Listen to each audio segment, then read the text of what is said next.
tanda tangan seperti itu sudah beratusan kali dilakukan di setiap pemilu pusat maupun pilkada. Komitmen seperti itu dilakukan dan masih sering banyak pelanggaran. Oleh sebab itu tadi semua hanya komitmen moral, niat baik kita. Baik, sebelum kita tanggapi pernyataan dari Pak Mahfud MD, Mas Umam saya ke Anda dulu.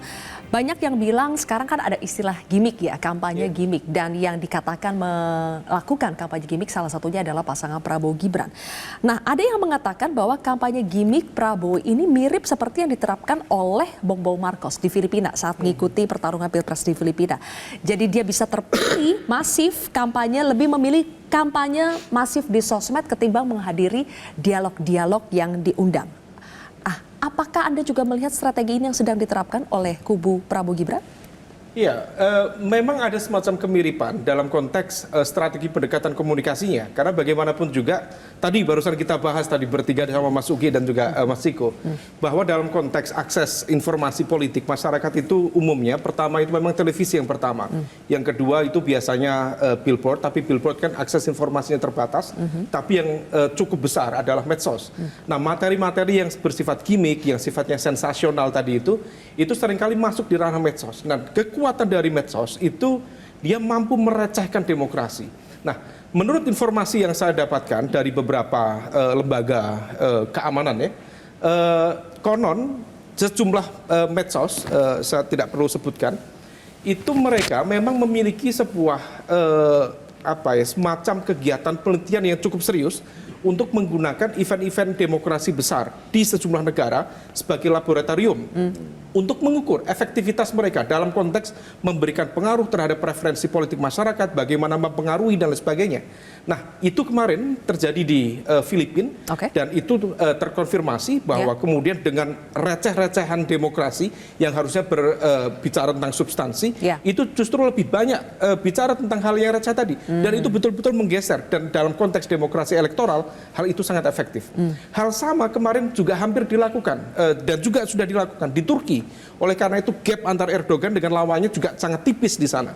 Menurut informasi spekulatif itu, Indonesia adalah salah satu the next target dalam konteks upaya untuk mengkonfirmasi seberapa efektif mesin media sosial itu sebagai upaya untuk tadi menggeser sebuah persepsi, mempengaruhi publik dan sebagainya. Nah, oleh karena itu di level ini memang menjadi tantangan serius, tetapi tadi di diskusi kita, kalau materi yang sifatnya gimmick itu sifatnya adalah kemasan secara umum, kalau misal tidak diimbangi dengan substansi, biasanya dia akan jomplang. Nah, oleh karena itu patut dicurigai memang kalau misal ada capres-capres yang mencoba untuk tidak masuk lebih lanjut, lebih jauh, lebih dalam konteks substansi. Nah, tentu di sini bukan tudingannya ke Prabowo Gibran.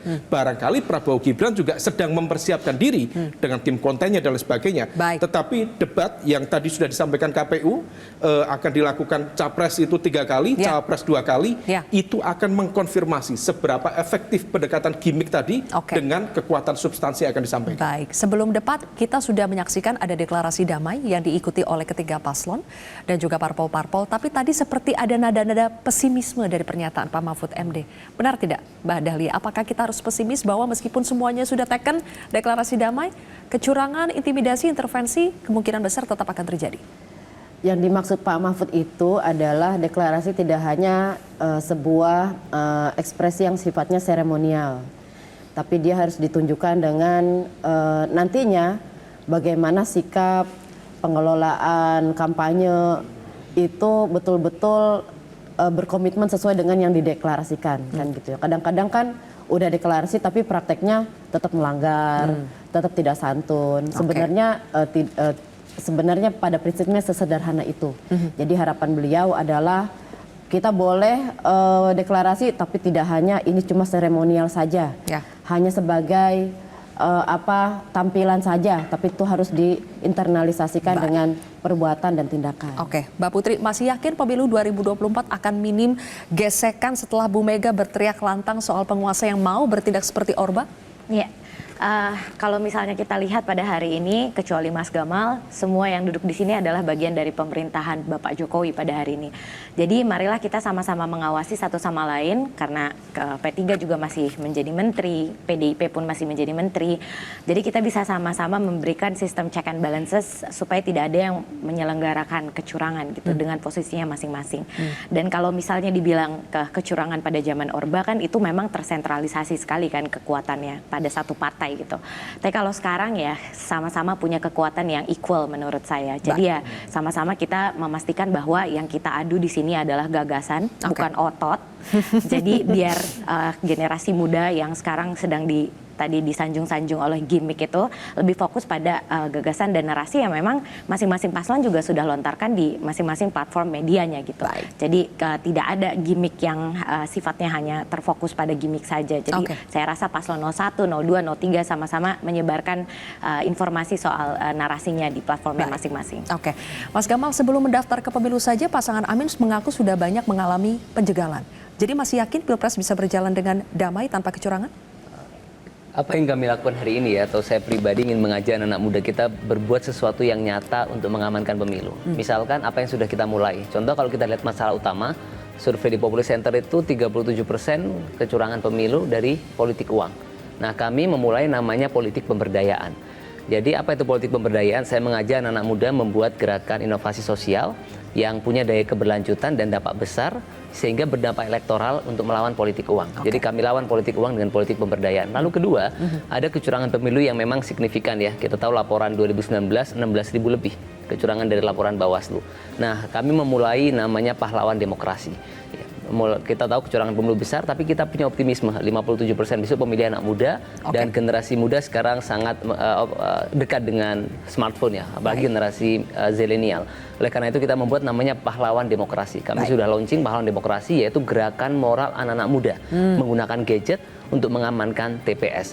Saya yakin ini inisiatif sederhana. Kami targetkan di tiap dapil paling tidak ada 2.000 TPS yang bisa kami jaga bersama pahlawan demokrasi. Artinya kalau ada 80 dapil, kami bisa menjaga 80 TPS. Dan terkait optimisme, saya optimis. Survei SMRC mengatakan anak muda 40,7% ingin pemimpin yang jujur. Bahkan sekarang ada perubahan tren. Kalau 2019, survei CSIS ingin mengatakan masyarakat atau anak muda butuh pemimpin merakyat sederhana. Sekarang yang paling tinggi adalah jujur dan anti korupsi. Ya, singkat ya. Terima kasih Mas Gamal. Bang Ciko, masih optimis seperti Mas Gamal? Harus optimis. Ya. Dalam hati kecil kita masing-masing tentunya kita ingin optimis, tapi kita melihat kejadian-kejadian yang telah terjadi beberapa bulan belakangan, jauh dari sebelum pemilu ini ada, mulai dari Mahkamah Konstitusi, kembalian penurunan baliho, pemasangan baliho oleh aparat dan lain-lain.